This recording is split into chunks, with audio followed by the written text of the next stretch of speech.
माननीय mayor Shri Chandramohan Gupta ji, principal secretary housing and urban development Shri Dhiraj Gupta, director general of police Shri Dilbag Singh, मंच पर विराजमान जम्मू की म्यूनिसिपल कमिश्नर तथा स्मार्ट सिटी की सीईओ अवनी लबासा, आज के कार्यक्रम में उपस्थित डिप्टी मेयर साहिबा, विभिन्न राजनीतिक, सामाजिक और व्यापारिक संगठनों के सभी सम्मानित प्रतिनिधिगण, कॉरपोरेटर्स,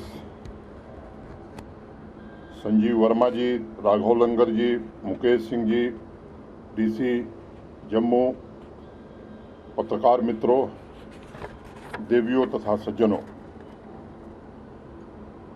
अभी 7 फरवरी को श्रीनगर में झेलम रिवर डेवलपमेंट का काम शुरू किया गया और आज 12 तारीख को मैंने 1 सप्ताह के अंदर तवी रिवर फ्रंट के डेवलपमेंट प्रोजेक्ट का शुभारंभ आपके सामने हुआ है।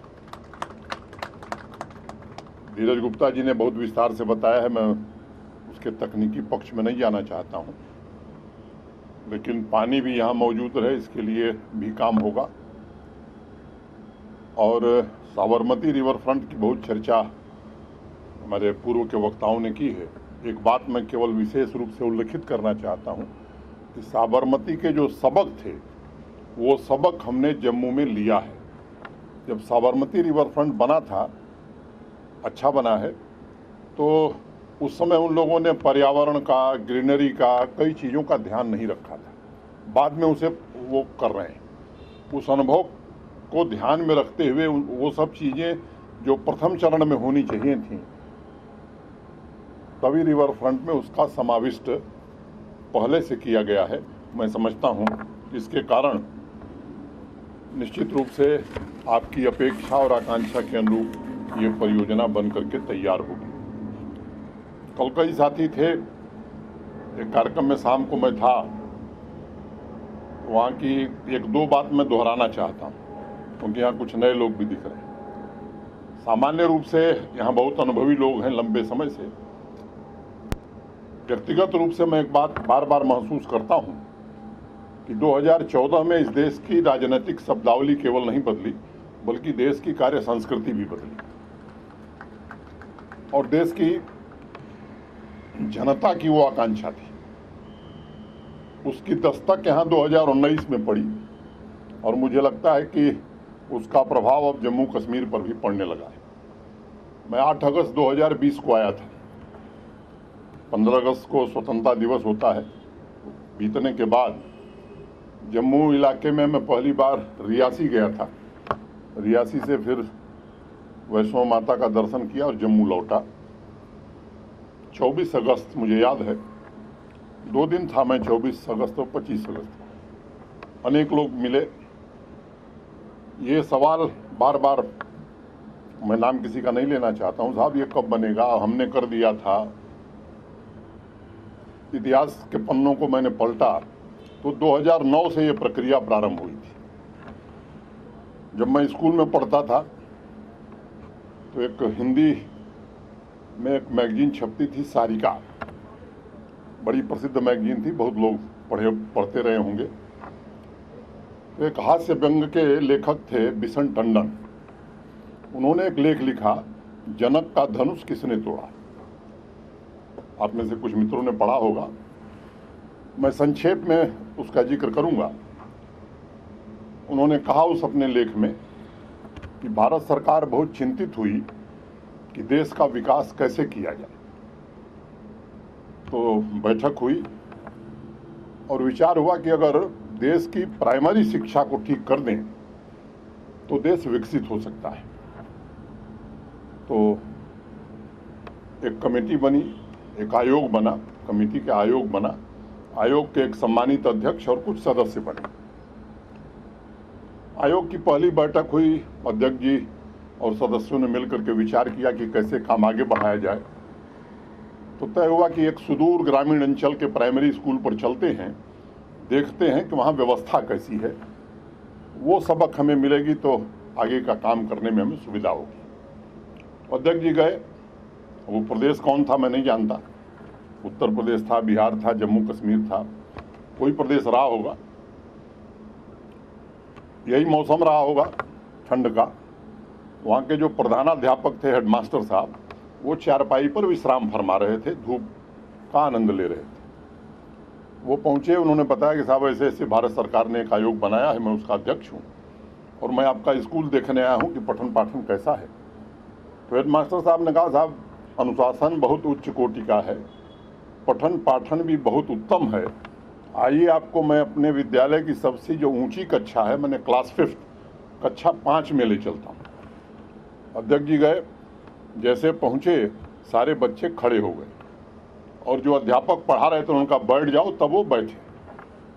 तो हेडमास्टर साहब ने कहा, साहब देखा आपने अनुशासन कैसा है, बड़े प्रभावित हुए अध्यक्ष जी। जो अध्यापक पढ़ा रहे थे वो सीता विवाह का प्रसंग पढ़ा रहे थे। तो अध्यक्ष जी ने एक बच्चे से सवाल पूछा कि जनक का धनुष किसने तोड़ा? उसने कहा, साहब मैंने नहीं तोड़ा। दूसरे से पूछा, जनक का धनुष किसने तोड़ा? उसने कहा, मैंने भी नहीं तोड़ा। बारी बारी से सबने एक ही जवाब दिया कि जनक का धनुष मैंने नहीं तोड़ा। जो अध्यापक पढ़ा रहे थे उनसे पूछा उन्होंने, तो उन्होंने कहा, साहब जब से मैं यहाँ अध्यापक हूँ, यहाँ कोई जनक का धनुष नहीं था, टूटने का सवाल कहाँ से पैदा हुआ? अध्यक्ष जी को समझ में आ गया कि पठन पाठन कितना उत्तम है, अनुशासन किस कोटि का है। बाहर निकले तो जो हेडमास्टर साहब थे, प्रधानाध्यापक जी, उनसे पूछा, कहा साहब मैं 20 साल से यहीं हेडमास्टर और पूरे 20 वर्ष में यहाँ कोई जनक का धनुष नहीं था, लेकिन जो पहले के हेडमास्टर थे रिटायर कर गए हैं, इसी गांव में रहते हैं, मैं उनको बुलाता हूँ, शायद वो बता सकें कि उनके कार्यकाल में था या नहीं था। उनको बुलाया गया, वो भी आए। उन्होंने कहा, साहब मैंने यहाँ 27 वर्ष सेवा की, यहाँ भी कोई जनक का धनुष नहीं था मेरे कार्यकाल में। तो उनको अध्यक्ष जी को समझ में आ गया कि पठन पाठन अनुशासन, वो चले गए बेचारे।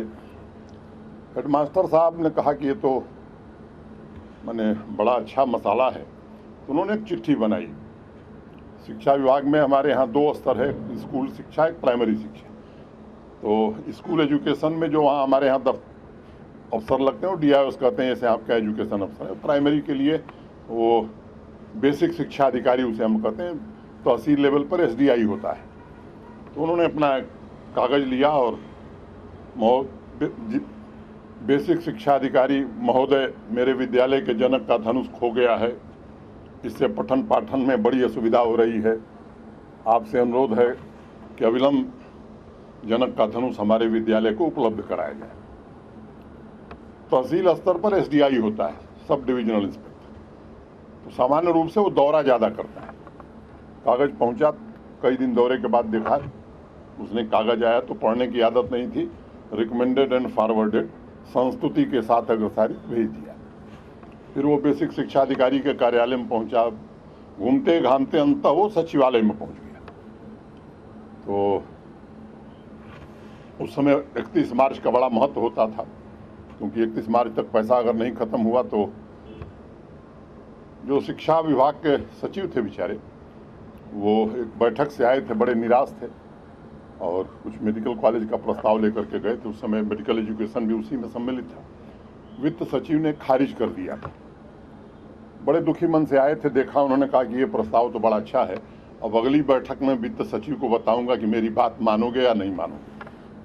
तो प्रस्ताव भेजने की पहले बड़ी तैयारी किया उन्होंने, पुलिस के साथ एक बैठक किया, गृह सचिव, DGP, और उसमें DGP साहब ने सुझाव दिया कि साहब अगर जनक का धनुष रखा जाएगा तो हिंसा भड़क सकती है, इसलिए सभी थानों को निर्देश दिया जाए कि जहाँ जहाँ जनक का धनुष है उसकी पूरी हिफाजत थानाध्यक्ष करें। घूमते घामते फिर वो बैठक की जो तिथि थी मुकर्रर थी, वहाँ प्रस्ताव पहुँच गया और 31 मार्च फिर आ गया था। तो जब बैठक प्रारंभ हुई तो उस पर चर्चा हुई, डिस्कशन हुआ और अंत में वित्त सचिव ने कहा कि प्रस्ताव बहुत उत्तम है, इस वित्तीय वर्ष में विचार नहीं हो सकता है, अगले वित्तीय वर्ष में इस प्रस्ताव को देखा जाएगा। तो इसकी परत दर परत हमने समझने की कोशिश की, तो मुझे लगा कि ये भी इसी का शिकार है। न वित्त का इंतजाम, न कोई प्रशासनिक स्वीकृति, और जो मिलता था मैंने तो कर दिया था। मैंने कहा भैया कहाँ था, मैं देख रहा हूँ, खोज रहा हूँ। धीरज गुप्ता से मैं पूछता था कहाँ है भैया, उस समय संजीव वर्मा थे। लेकिन मुझे लगता है कि ये भगवत कृपा है, या भारत के सम्माननीय प्रधानमंत्री जी जो स्मार्ट सिटी परियोजना उन्होंने शुरू की, जिसके कारण जम्मू के नगरवासियों का जो स्वप्न था वो हकीकत में तब्दील हो रहा है।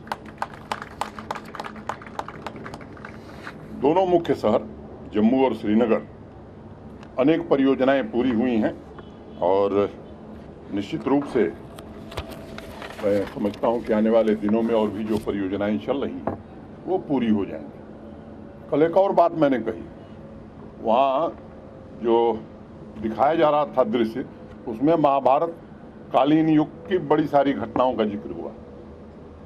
तो उस बात को भी दोहरा देता हूं, कुछ लोग नए हैं।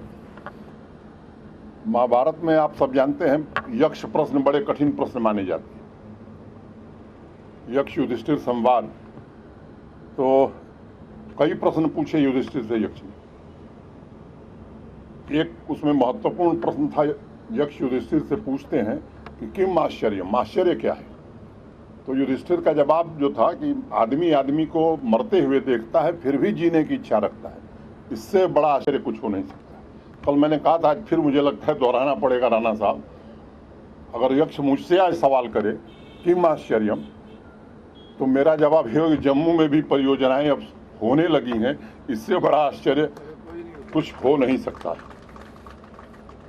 अब इस स्मार्ट सिटी में या जो काम हो रहे हैं, मुझे लगता है कि अब हम सबके ऊपर निर्भर करता है, विशेष रूप से यहाँ के नागरिकों के ऊपर, कि इसे आर्थिक विकास का इंजन हम कैसे बनाएं।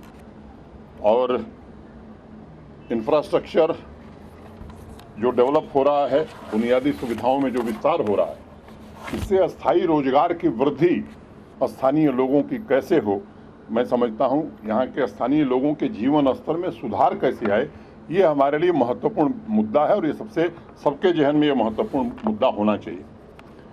विकास ये सतत चलने वाली प्रक्रिया है, और ये मैं मानता हूँ कि एक जन आंदोलन है, और इसमें जब तक जन भागीदारी नहीं होती है तब तक वो अपने गंतव्य तक पहुँचता नहीं। प्राचीन काल से हमारे यहाँ नदियों के किनारे, जैसा धीरज जी ने बताया, सभ्यताएं विकसित हुई, कारोबार भी फले फूले। पिछले 2.5 वर्षों में आदरणीय प्रधानमंत्री जी ने कई ऐसे ऐतिहासिक निर्णय जम्मू कश्मीर के संदर्भ में लिए हैं, जिसके कारण मैं मानता हूं कि हमारी पुरानी संस्कृति के पुनर्निर्माण, नई अर्थव्यवस्था, दोनों को नया जीवन मिल रहा है। जिस प्रकार ग्रामीण तथा शहरी इलाकों में नागरिकों के रहने, उनके विकसित होने की मूल क्षमताओं में बदलाव हुआ है, वो जम्मू कश्मीर के प्रति भारत के सम्माननीय प्रधानमंत्री और भारत सरकार की प्रतिबद्धता को दोहराता है। जम्मू शहर को ही आप देखिए, किसी शहर में, मैं कई बार कहता हूँ, आज फिर दोहराता हूँ, देश का अकेला शहर है जम्मू, जहाँ IIT भी है, IIM भी है, एम्स भी है और सेंट्रल यूनिवर्सिटी भी है। किसी शहर का नाम आप लीजिए, दिल्ली, कलकत्ता, मुंबई, बेंगलोर, किसी शहर में ये चारों संस्थान नहीं है। ये देश का अकेला शहर जम्मू है जहाँ इस तरह की 4 शीर्ष संस्थाएं भारत सरकार की हैं। मैं पिछले दिनों दिल्ली था, वहाँ भी लोग मिलते हैं। एक सज्जन मुझे मिले, IT सेक्टर में अच्छा काम कर रहे हैं। उन्होंने कहा साहब ये अब समय आ गया है, बदल रहा है, machine learning, internet of things, robotics, इसके बारे में देश और दुनिया सोच रही है, आपको भी जम्मू कश्मीर में शुरू करना चाहिए। तो मैंने उनसे कहा कि भाई ये शुरू करना चाहिए नहीं, यहाँ शुरू हो गया है। 2 इंस्टीट्यूट हमारे चल रहे हैं, एक जम्मू में, एक बारामूला में, टाटा टेक्नोलॉजी के सहयोग से, जहाँ ये सारी सुविधाएं। और जब उसका शुभारंभ करने में गया था तो IIT जम्मू के डायरेक्टर साहब थे वहाँ। उस समारोह में उन्होंने मुझसे कहा कि साहब हमारे IIT में भी ऐसी मशीनें नहीं हैं जो यहाँ लगी हुई। ऐसे 12 सेंटर हमने और स्वीकृत किए हैं जो 1 साल में बन करके तैयार हो जाएंगे। आधुनिक जो महत्वाकांक्षाएं हैं और अपेक्षाएं हैं नौजवानों की, जो उन्नत सुविधाएं बुनियादी रूप से हैं, मैं समझता हूं कि उनमें अनवरत सुधार हो, ये हम सबकी सिर्फ प्राथमिकता है। ये बदलाव है, ये पुनर्निर्माण है जो भारत के प्रधानमंत्री जी के निर्देशन में चल रहा है और तब तक चलेगा जब तक पूरा जम्मू कश्मीर सशक्त और विकसित नहीं हो जाएगा। मुझे पूरा भरोसा है कि आने वाले दिनों में आर्थिक सामाजिक उत्थान की कल्पना मूर्त रूप लेगी। मैं जम्मू स्मार्ट सिटी लिमिटेड की CEO अवनी लवासा का विशेष रूप से आज मैं अभिनंदन करना चाहता हूं। जिस मेहनत से, जिस ईमानदारी से और जिस शिद्दत से अवनी ने काम संभाला है, मैं समझता हूं कि उसकी खुले मन से तारीफ होनी चाहिए। और हमारे यहाँ परंपरा यही है कि अच्छे लोगों की सराहना लोग नहीं करते और जो खराब काम करता है उसको सजा देने का भी प्रावधान नहीं। ये पद्धति जिस दिन देश में बदल जाएगी, मुझे लगता है कि काम और बेहतर होने लगेगा। मैं और इसके चेयरमैन हैं हमारे present divisional commissioner doctor Raghav Langar, Dheeraj Gupta ji, इन सब लोगों ने और पूरी टीम, मैंने नाम इसलिए अवनी का लिया कि वही म्यूनिसिपल कमिश्नर या CEO हैं, लेकिन इसके पीछे ढेर सारे लोग हैं। केशव वर्मा जी का नाम इन्होंने लिया, ढेर सारे लोग हैं जो इस काम को यहाँ तक पहुँचाने में अपनी पूरी ऊर्जा का इन्होंने प्रयोग किया है। अब मुझे लगता है कि जिस बात का जिक्र धीरज गुप्ता कर रहे 350 कैनाल जमीन, वो एक अच्छी टाउनशिप होगी। जो लोग रहेंगे वो प्रकृति को भी देख सकेंगे, सौंदर्य को भी देख सकेंगे, हरियाली और पानी का भी अनुभव कर सकेंगे और जम्मू की जो आध्यात्मिकता है, मुझे लगता है कि उसका भी अनुभव कर सकेंगे, चाहे वो सामान्य व्यापारी हो, यहाँ के निवासी हों। और दूसरे फेज का विवरण बताया है इन लोगों ने, मैं उस बारे में नहीं विवरण में जाना चाहता हूँ। 17 तारीख को भारत सरकार में, जिसका जिक्र भी माननीय सांसद जी कर रहे थे, मैं उम्मीद करता हूं कि 17 को मेट्रो प्रोजेक्ट भारत सरकार स्वीकृति प्रदान कर देगी। 17 को मीटिंग है। कल जो मंत्री जी हैं उन्होंने मुझे फ़ोन करके बताया, तो अब प्रोजेक्ट बना नहीं तब तक सेकेंड फेज की बात शुरू होने लगी। एक दिन IIT के डायरेक्टर साहब आए, एम्स के डायरेक्टर साहब आए थे मेरे, कहा साहब एम्स तक भी जानी चाहिए। मैं कहा भैया प्रोजेक्ट बन गई, सबमिट हो गई, भारत सरकार स्वीकृत करने जा रही है, अभी इस स्टेज पर कहाँ। जब सेकेंड फेज की बात होगी तो देखा जाएगा, अभी जितना बन रहा है उतना बनने दीजिए। लेकिन मुझे लगता है कि जलवायु परिवर्तन, ग्लोबल वार्मिंग के खिलाफ जो युद्ध चल रहा है उसमें भी इस परियोजना का एक बड़ा योगदान होगा। और सदाबहार जम्मू के साथ इस महत्वाकांक्षी परियोजना की आधारशिला रखी गई है। रिवर प्लाजा हो, प्रोमेनगेट हो, पार्क हो, गार्डन स्पोर्ट्स हो, मनोरंजन स्थल हो, कमर्शियल रेजिडेंशियल स्पेस हो, चाहे वो वॉकिंग ट्रैक हो या बाइकर्स के लिए, साइकिल चलाने वालों के लिए ट्रैक हो।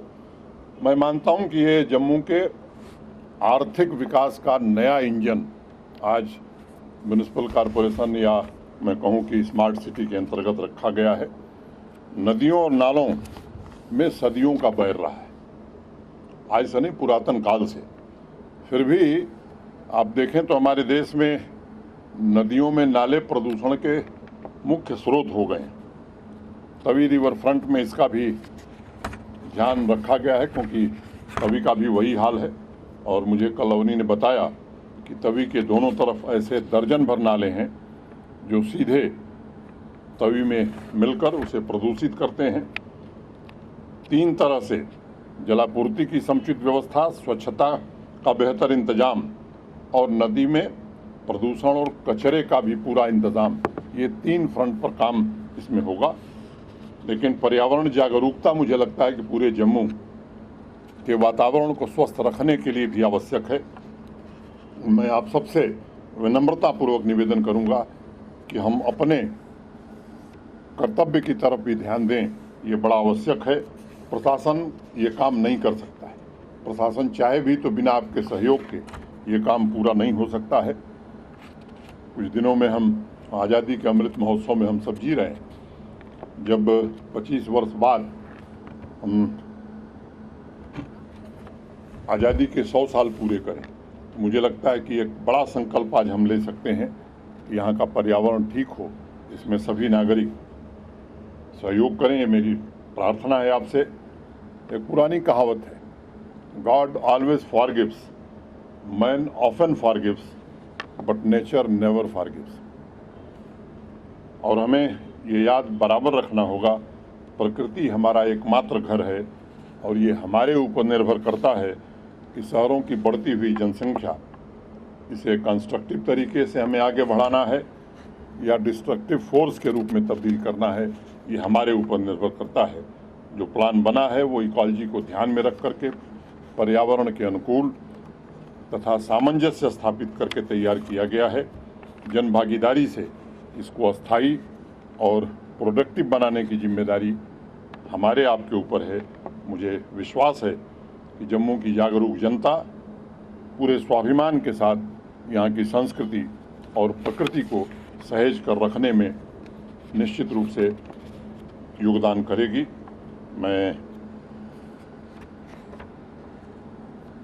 3 बजे प्रेस से मिल रहा हूँ तो उसमें बहुत सारी बातें करनी यहाँ मैं कहना नहीं चाहता हूँ, लेकिन जम्मू कश्मीर के इंफ्रास्ट्रक्चर को काफ़ी द्रुत गति से आगे बढ़ाने का प्रयास हो रहा है और मुझे खुशी है कहते हुए कि लगभग 1 लाख करोड़ रुपए के रोड और टनल के प्रोजेक्ट आज जम्मू कश्मीर में चल रहे हैं। और ख़ास तौर से जम्मू डिवीज़न में अभी हाल में 11 नई महत्वपूर्ण सड़कें भारत सरकार ने स्वीकृत की हैं और मैं उम्मीद करता हूं कि आने वाले महीने 2 महीने में 3 और नई सड़कें स्वीकृत हो जाएंगी। कल मैंने वहां चर्चा किया था कि जो रिट्रीट सेरेमनी हो रही है, आने जाने में लोगों को दिक्कत है, वो अब 4 लेन की सड़क एयरपोर्ट से वहां तक बनने जा रही है, वो पूर्ण हो जाएगी। सरकार ने कोशिश प्रारंभ की है और 109 प्रोजेक्ट्स जम्मू संभाग में अभी इन लोगों ने पूरे किए हैं, जिसमें 14 नए ब्रिज भी शामिल हैं, जिससे कनेक्टिविटी आसान हुई है। और दिल्ली कटरा अमृतसर एक्सप्रेसवे बनने के बाद दिल्ली से 6 घंटे में मां वैष्णो देवी के दरबार में लोग पहुंच सकेंगे। चिनानी शुद्ध महादेव गोहा मार्ग, जिसका मैं जिक्र कर रहा था, 2100 करोड़ रुपए की लागत से ये पूरा हो रहा है।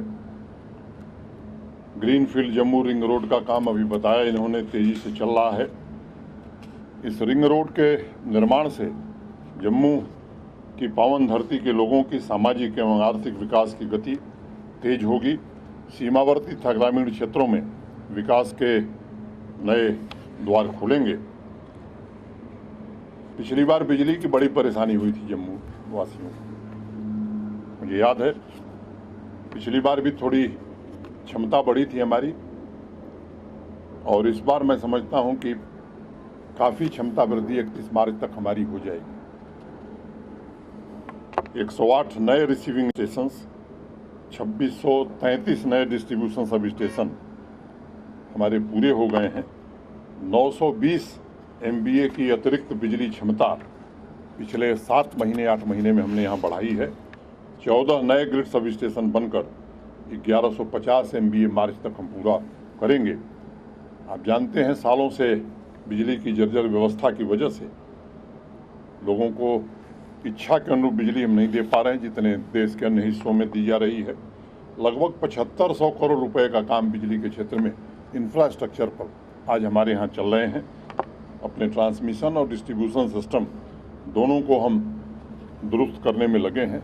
जो विरासत में, कल मैंने कहा था, जो विरासत में हमको मिला हुआ है वो इतना पर्याप्त भंडार है, उसको मैं फिक्स डिपॉजिट के रूप में नहीं, जल्दी जल्दी उसको खर्च करना चाहता हूँ। हीरानगर, मनवाल, घट्टी, कठुआ, सांबा, ड्राबा, चंडक, सिदरा, ये सब अनंत काल से चल रही परियोजनाएं थी, हनुमान जी की पूंछ की तरह, लेकिन अब पूरी हो गई हैं। मित्रों, औद्योगिकीकरण भी तेज गति से जम्मू कश्मीर में हो रहा है और एक भदरवा का नौजवान है आकिब हमीद, मुझे मिलना आया था। सरकारी नौकरी पा गया है, मिठाई लेकर आया था। हमने कहा क्या है? कहा साहब हमने सोचा नहीं था, मेरे पिताजी ठेला लगाते हैं, मैं अब सरकारी नौकर हो गया। कठुआ की एक बच्ची आई थी, नेहा शर्मा, अत्यंत गरीब परिवार की।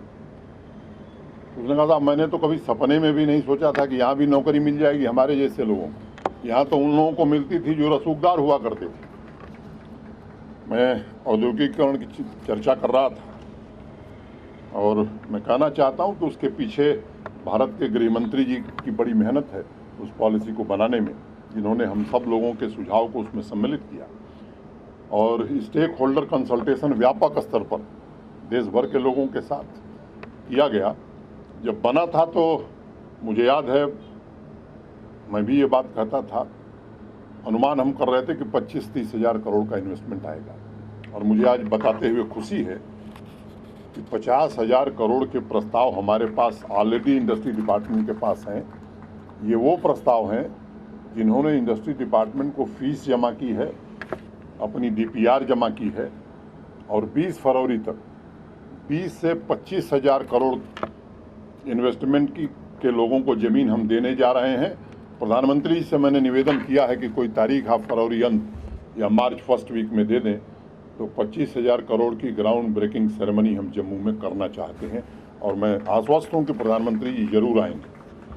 अब ज़मीन और खोज रहे हैं कि बाकी लोगों को कैसे देना, उसके लिए अनेक चेंज ऑफ लैंड यूज़, गैर मुमकिन खड्ड दरिया राघव ने दौड़ करके उसको खोजा। हमारे रेवेन्यू सेक्रेटरी ने तो उससे भी निजात जल्दी मिल जाएगी, उस दिशा में भी आगे बढ़े हैं। तो रामचरितमानस में तुलसीदास जी ने कहा कि हरि अनंत हरि कथा अनंता। तो इतने उदाहरण है कि मैं किसका किसका जिक्र करूं। मैं आप सबसे ये निवेदन करना चाहूँगा कि इस खूबसूरत नदी को समय सीमा के भीतर 18 महीने में निर्मित करके जम्मू वासियों को हम सौंप सकें, इसकी हम पूरी शिद्दत से कोशिश करेंगे। आइए हम सब मिलकर जम्मू कश्मीर के विकास के लिए काम करें और एक ऐसा जम्मू कश्मीर जिसमें एकता की भावना हो, समान अवसर और समता मूलक कार्यप्रणाली हो, इस दिशा में हम कदम मिलाकर चलें। यही निवेदन करते हुए मैं आप सबके प्रति हृदय से कृतज्ञता ज्ञापित करना चाहता हूं कि आप सब आए, इस कार्यक्रम में शामिल हुए। बहुत बहुत धन्यवाद। नमस्कार। जय भारत।